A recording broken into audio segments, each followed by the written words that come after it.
Okay? Great. Thank you guys for being here. Sorry we were late. Some unexpected traffic. I'm here to talk to you today about the newest attack ad from ABM. I think it's number 4 or 5 or 6. I lost track, and I suspect that you've seen it because it's their biggest buy and it seems to be on every few minutes. But if you haven't, I can give it to you in a nutshell. It has a disabled young man who's in a wheelchair, clearly has some serious health issues, and he claims essentially that I would have denied him health care coverage as a disabled child. And this is a new low, in my opinion, in Minnesota politics. And it's coming from a group that's pretty good at getting low, but they've actually taken it one step further. And frankly, I think it is the worst that I have seen in 20-some years in politics in Minnesota. I'm used to ABM lying about me. They've been doing it for months. They know they've been doing it because people have pointed it out to them, but they continue to do it. I am used to them saying horrible things about me. I think in their last commercial, or maybe the one before that, the tagline was, "Jeff believes that sick people don't matter." But this is really a new level because they're not just lying, they're not just saying terrible things, they're also using a disabled young man to spread their lies. And make no mistake, the intended message here is not just the false claim that people will lose their health insurance if I'm governor. Their intended message is much broader than that. The intended message is they want people to believe that Jeff Johnson is such a horrible person, that Jeff Johnson is such a rotten, evil human being, that he'll take health care away from poor, disabled children. Unfortunately, that is a tactic that we're seeing now from some, if not many, on the left today. Truth is irrelevant. Lying's fine as long as it helps you win an election. And you don't just attack your opponent, you destroy your opponent personally. And I will tell you, to me, this is about as personal of an attack as you can get. It's not a policy attack, it's not a political attack, it's a very personal attack. Because as a Christian, I truly believe that we are all created in God's image. I believe that every single one of us has a unique value. Every one. Regardless of your ability, regardless of your race, regardless of your religion or your political views, every one of us has unique value. And I will work every single day as governor of Minnesota to ensure that we are caring for our most vulnerable citizens first. Which, by the way, is something we do a pretty rotten job of in Minnesota right now. We'll do a better job of that. And using a disabled young man to spread lies and destroy the character of an opponent, that's about as low as it gets. It's vile. It is morally bankrupt. Frankly, it makes me sick to my stomach. I first heard about this from my wife and my teenage son. I was traveling on the campaign trail as we have been for the last several days, and I got a tweet actually from each of them because they'd seen it multiple times. And one of them sent me something and said, well, there's a new ad out now and it says that you're going to let disabled kids die. And I kind of chuckled thinking, oh, they're just, being facetious because we know how far they'll go. And then I found out it was actually true. And frankly, folks, there is a special place in hell for the people who would write an ad like this and think that this is acceptable behavior. And if Minnesotans want a lot more of this, if they think this is a good thing, then they ought to vote for my opponent, because these are the same people who are funding his campaign. And they are the same people who will be running government if he's elected. And so to wrap up, I want to add one more thing. The fact that this came out when it did was not an accident. This is the largest of their 5 or 6 buys. It's the last of their 5 or 6 buys. And there's a reason that they waited until 1 week out to put this ad out, because they realize how terrible it is. They realize how risky it is. And they wanted to wait until they believed it was too late for us to respond. That's part of the tactic as well. I don't believe Minnesotans will reward this. I have faith that they will reject despicable attempts at character assassination, but I guess we will find out on Election Day. So with that, I'm happy to take any questions that you have. How do you know that this young man would still have health insurance through the federal government and through the state? Well, I can guarantee you, as I have throughout this campaign, that the most vulnerable citizens in our state will have health insurance when I'm done. And certainly, if you're talking about a disabled child from a poor family, I can make you a promise that they're not going to lose their health insurance. And I have done that throughout. This is a value that we have had in Minnesota for decades. We've had the lowest number of uninsureds in America, at least before the ACA we did. Now we've dropped down in average just a little bit. But that's who we are as Minnesotans, and it's who I am too. And so this suggestion, which has been proven to be false with fact checks in the past, continues to be. And there, you know, it's once again, it is just trying to use character assassination as opposed to rely upon policy differences to make a case. In your last ad, you talk about, I think, nursing home workers earning less than McDonald's. A lot of the nursing homes depend on rates set by the state, and they've been seeking rate increases for years that have fallen short. Are you promising to nursing homes that you'll give them a specific rate increase that will allow them? Now, I'm not making any specific promises. That kind of separates me from Tim Walz, who will promise anything specific that anyone asks him. I try to be responsible. I can tell you we are going to focus on our most vulnerable citizens. That includes our seniors, especially our seniors in nursing homes. It includes our children. It includes people with disability and people who have mental illness. And when I say we do a pretty rotten job of that right now, we do. It's because we throw money at everything under the sun and we can't focus on the people that need our help the most.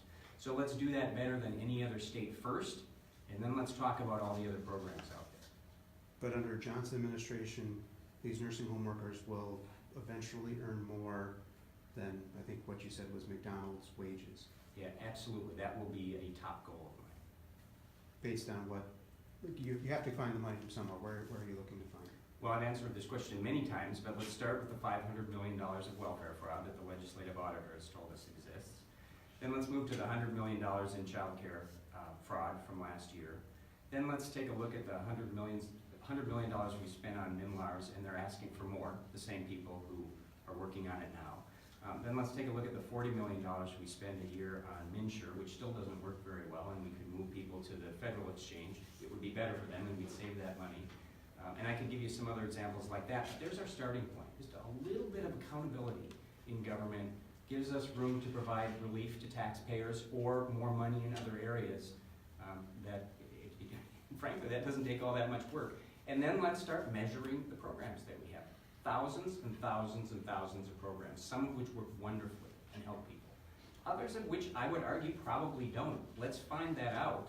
And those programs that don't work, the ones that we're funding because it makes us feel good, but they're really not helping people, I think people are tired of funding those programs with their tax dollars. I'm still concerned, however, about the path I think you want to go on healthcare and insurance. You have supported some reductions in coverage areas, maybe skinny plans for certain people. You've endorsed having a high-risk pool for folks who are not able to get insurance.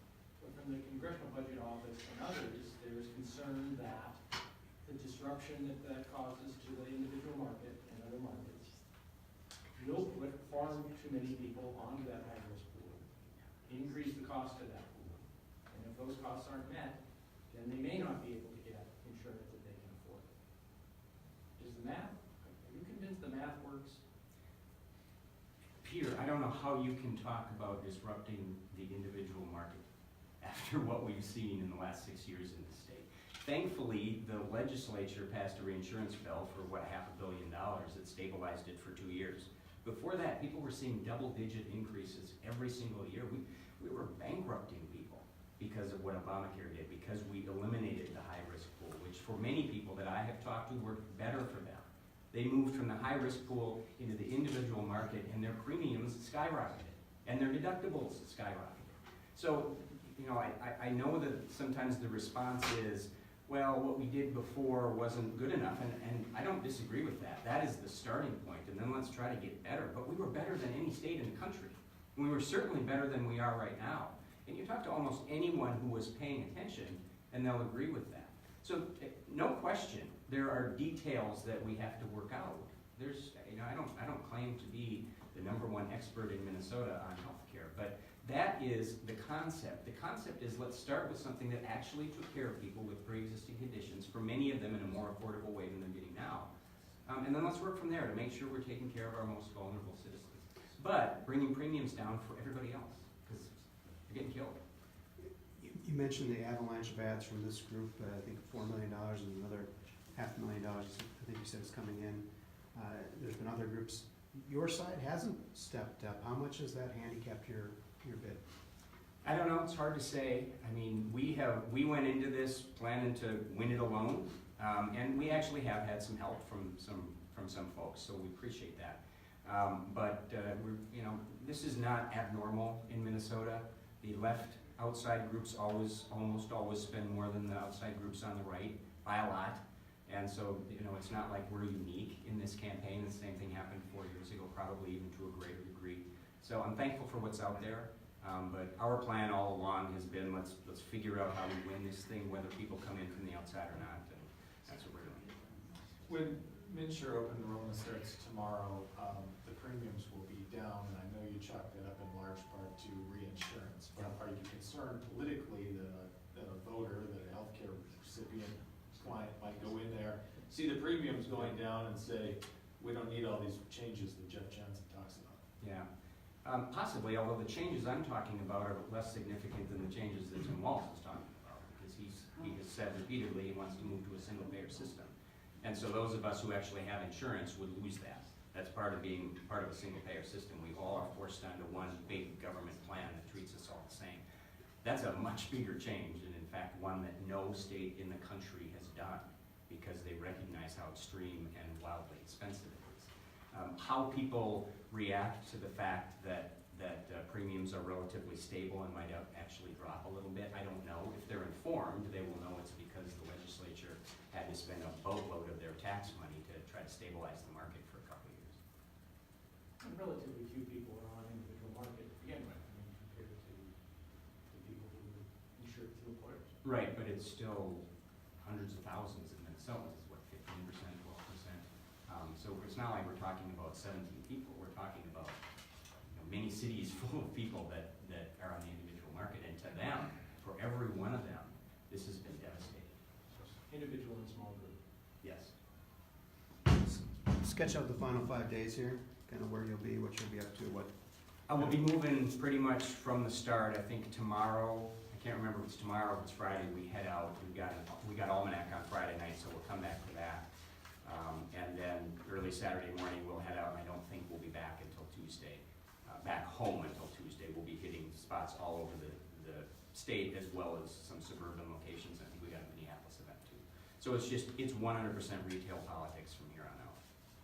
Jeff, just one question. I'd like to get your thoughts on the president's comments about birthright citizenship.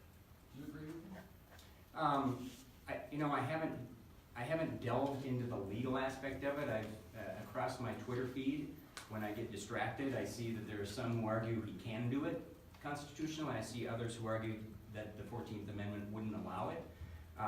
My position on it would be that I'm always concerned about executive action and executive overreach.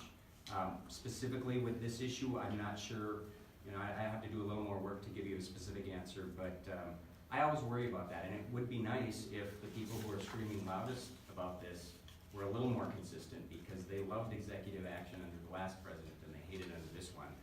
I don't like it under any of them.